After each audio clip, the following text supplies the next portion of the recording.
Bonjour, cher bon peuple de Dieu. Aujourd'hui, je vais vous raconter, entre autres, les grands messages de la Sainte Vierge de Notre-Dame à Lourdes, dont on y a fêté il y a quelques jours bien tassés.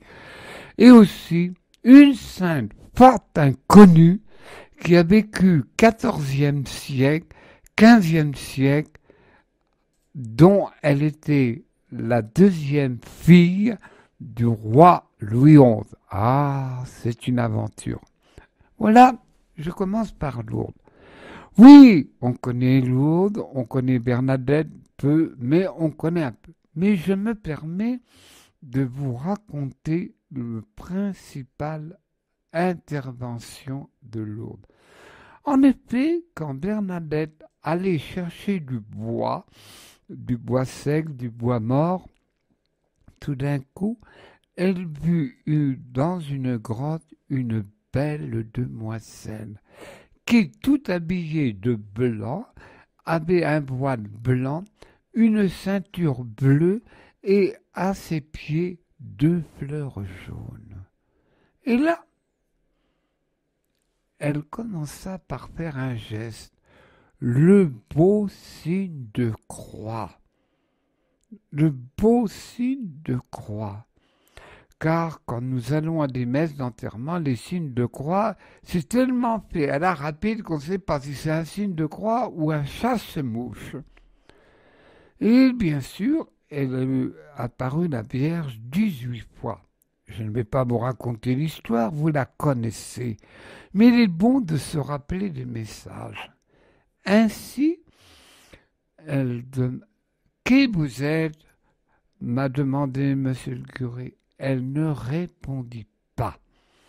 Mais elle dit, je ne vous rendrai pas heureuse en ce monde, mais dans l'autre. Je le répète parce que c'est une phrase qu'on oublie normalement. Je ne vous rendrai pas heureuse en ce monde, mais dans l'autre. Et elle lui a dit un autre message par 3 fois, pénitence, pénitence, pénitence. Vous chercherez de l'eau. Elle alla systématiquement au fleuve du Gave qui coulait. Non, ici, au pied de la grotte. Elle regarda, elle grattait de ses mains, et une eau boueuse sortit, même par 4 fois, elle creusa, et enfin, elle vit de l'eau claire qu'elle buvait. Aussi, de cette eau qui coulait de terre en dessous de la grotte, c'est une eau miraculeuse. Bien sûr, après, ils ont aménagé pour que tous les pèlerins y accèdent. Elle lui dit, mais monsieur le curé, Périmal me demande qui vous êtes. Elle ne répondit pas. À la 4e fois, c'était le 25 mars 1858, elle répondit « Je suis l'Immaculée Conception ». Alors, elle parla de la langue patois de son pays de Lourdes. Elle répéta « Je suis l'Immaculée Conception ». Elle qui n'avait aucune instruction, qui ne savait ni lire ni écrire, et là, en retournant à la ville de Lourdes, elle répéta tout le temps qu'elle marchait, je suis l'Immaculée Conception, je suis l'Immaculée Conception, des messages inconnus.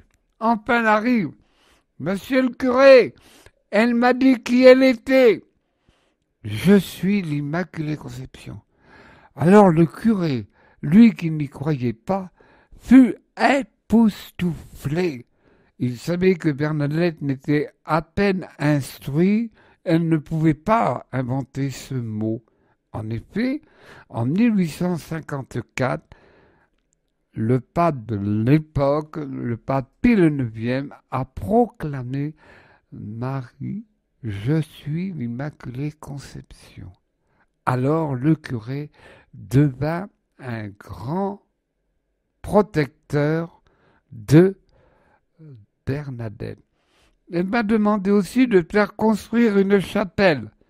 Il rechigna. Mais comment? Il y en a une. Ah, c'est suffisant. Elle me l'a demandé. Et bien, je lui dirai qu'elle fleurisse. Elle ne fleurit pas, mais la chapelle fut construite. Elle lui a dit aussi, vous viendrez ici en pèlerinage. Et il n'y avait que quelques personnes, une cinquantaine, ce qui est déjà pas mal. Et depuis aujourd'hui que je vous parle, c'est des poules entières qui font le pèlerinage avec le flambeau traditionnel que tous les pèlerins aiment à boire le soir. Et Bernadette vit la Vierge Marie pendant 18 fois. La dernière fois qu'elle le vit, ce fut le 7 juillet de la même année 1858. C'était le jour de la fête de Notre-Dame du Mont-Carmel. Il y eut beaucoup de miracles, et beaucoup de miracles. C'est pourquoi Lourdes, il y a beaucoup de pèlerins qui vont tout le long de l'année. Bien sûr, c'est admirable et c'est parmi les grandes apparitions du XIXe siècle. Bon peuple de Dieu, maintenant je vais vous raconter une histoire vraie, certes, c'était au XIVe siècle. Comme vous connaissez ou que vous avez fait vos hautes études, comme on dit, elle est née la deuxième fille du roi Louis XI. Mais s'aperçut-il rapidement que sa fille était très handicapée. Il la regarda froidement. Aucune geste d'affection. Et c'est l'époque, ne faisait pas de comparaison la nôtre, c'est une grosse erreur. Là, bien sûr, il la maria, c'était la coutume, à l'âge très tôt de 5 ans, avec Louis d'Orléans. Mais quand il vit cette fille, tout de suite, il la détesta à cause qu'elle était déformée et tout. Et son père, c'est à peine s'il la renié. Cependant, elle fut protégée par des braves gens, des nobles, des petits nobles bien entendu, à Lignières, dans la province du Berry. Pour vous situer, ce n'est pas loin de Bourges. Et là, elle fut bien sûr, attentionnée, mais on poussa le jeune seigneur de Orléans, mais il en avait une répulsion. Ah! Et son père était un grand politicien. D'ailleurs, on voit que ce côté pratique, c'était un homme habile, mais il avait beaucoup d'ennemis. Quand ses ennemis les avaient attrapés, il les foutait en prison et enfermés dans des cages de fer. Et habile et cruel qu'il était, vous signez ce papier. Et aussi politiquement, il a fait agrandir le royaume de France. La Bourgogne, la moitié du Dauphiné et aussi la moitié de la Provence. Mais je ne raconte pas sa vie, c'est pas mon but et puis j'y tiens pas. Mais c'était un homme habile qui a renforcé, qui a agrandi le royaume de France. Aussi, restons avec Jeanne. Et bien sûr, elle grandissait. Et au moment du mariage, À l'époque, ça nous paraît surprenant. Le roi, quel roi que ce soit, mais particulièrement Louis XI, pour agrandir son royaume, il s'arrangeait de mettre ses enfants par le mariage, d'agrandir ce royaume. Ça s'est toujours fait pendant la royauté. Et elle, lorsqu'arriva le mariage, c'était obligatoire.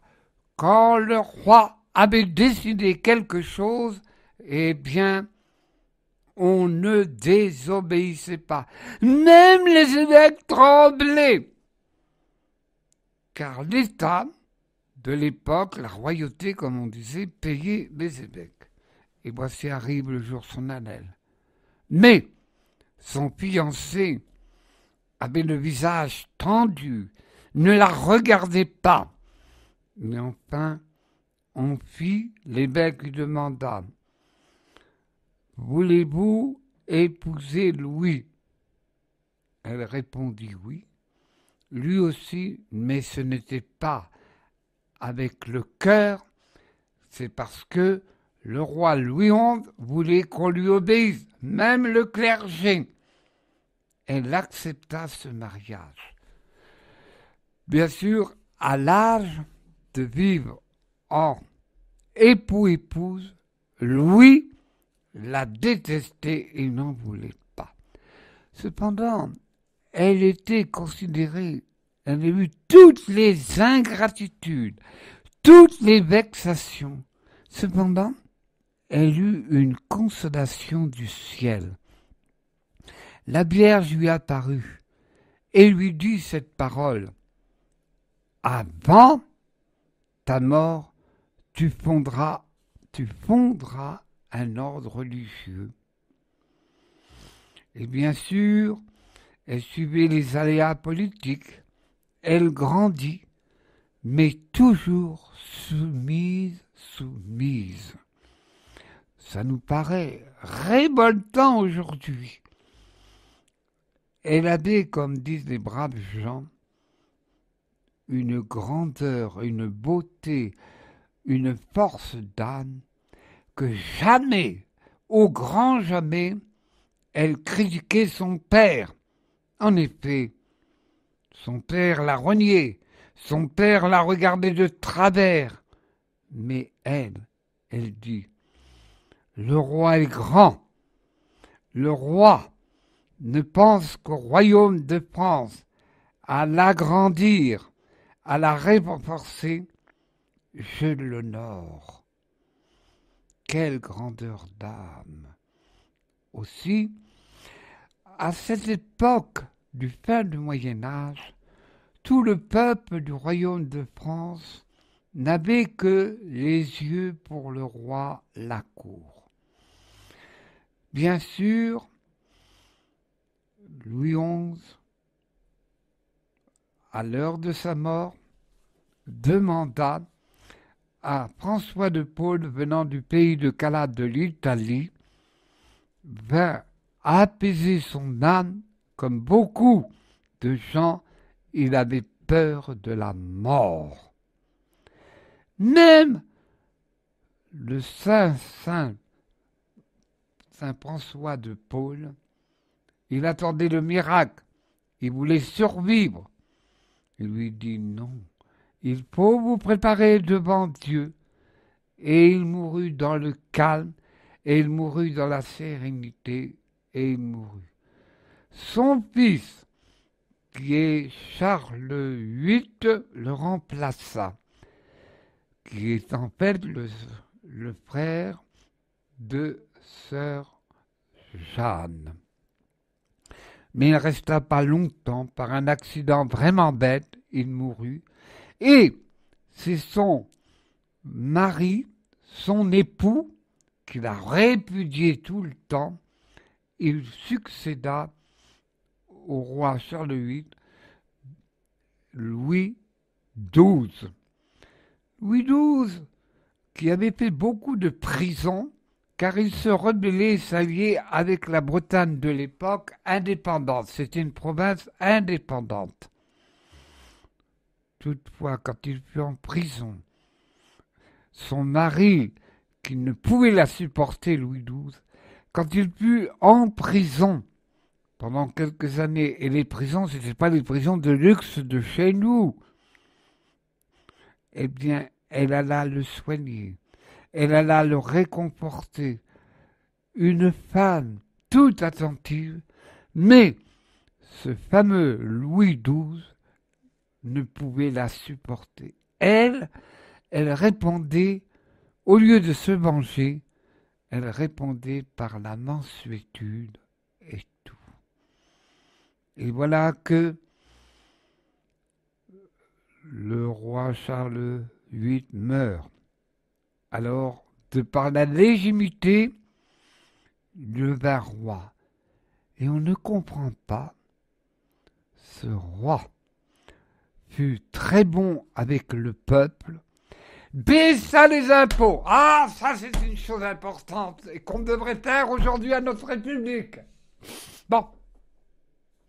Et là, bien sûr, elle fut quand même qu'il a ironie, elle fut duchesse de Bourges, de la province du Berry, qui est la valeur du département français d'aujourd'hui.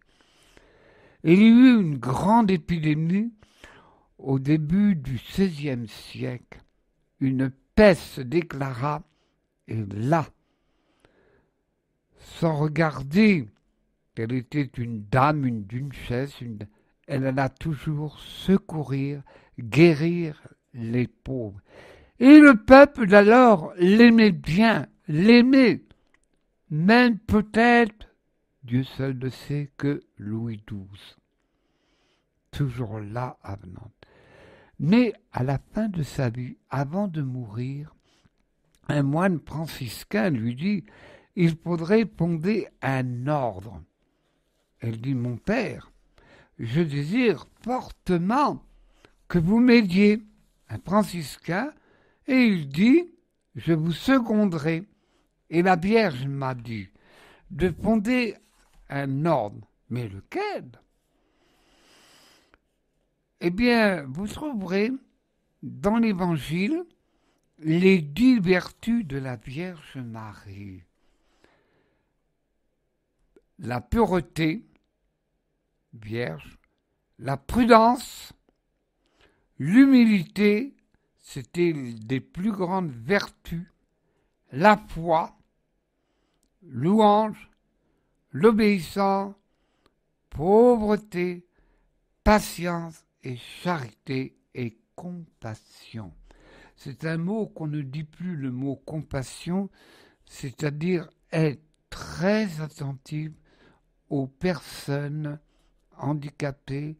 Il y a aujourd'hui, à cause du manque de temps, du manque de personnel et du manque de place dans les logements, mais la compassion, c'est d'être attentif particulièrement à nos vieux.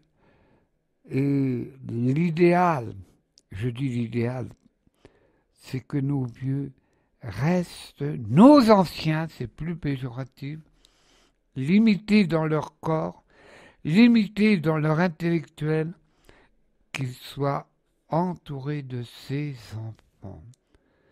Dans le Moyen-Âge, je ne dis pas que le Moyen-Âge c'était le paradis, ça c'est faux, mais ils gardaient les anciens dans leur maison.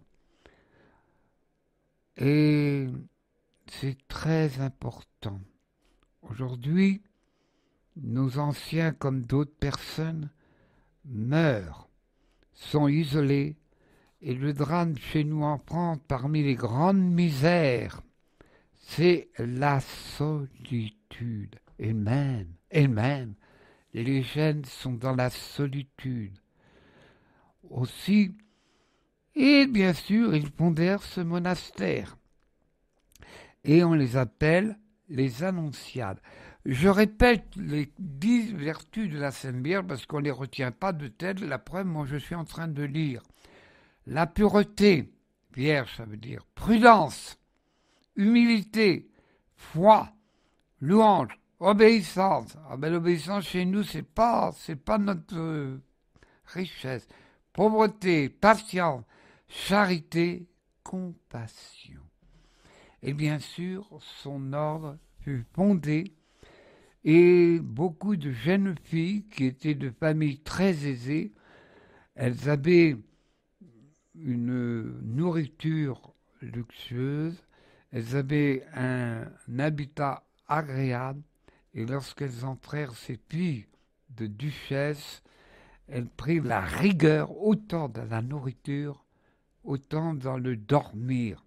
Elles préconisaient le silence, le silence. Et bien sûr, cette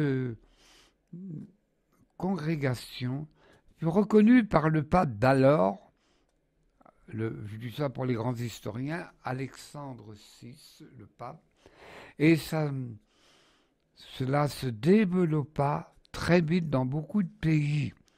Mais en France, il y a eu la révolte protestante et les annonciades furent obligés de partir.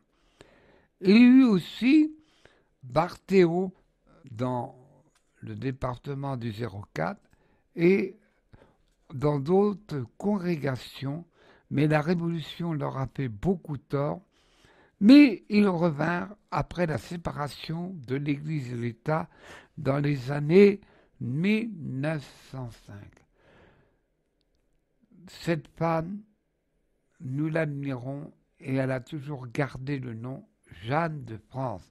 Bien sûr, quand on prend le nom de Jeanne, on pense plutôt à Sainte Jeanne d'Arc. Et au moment de sa mort, un miracle s'est passé parmi tant d'autres. Son corps est tout rempli de lumière, sans qu'il y ait des bougies ni rien, et ils comprirent, les braves gens de l'époque, que c'était une sainte.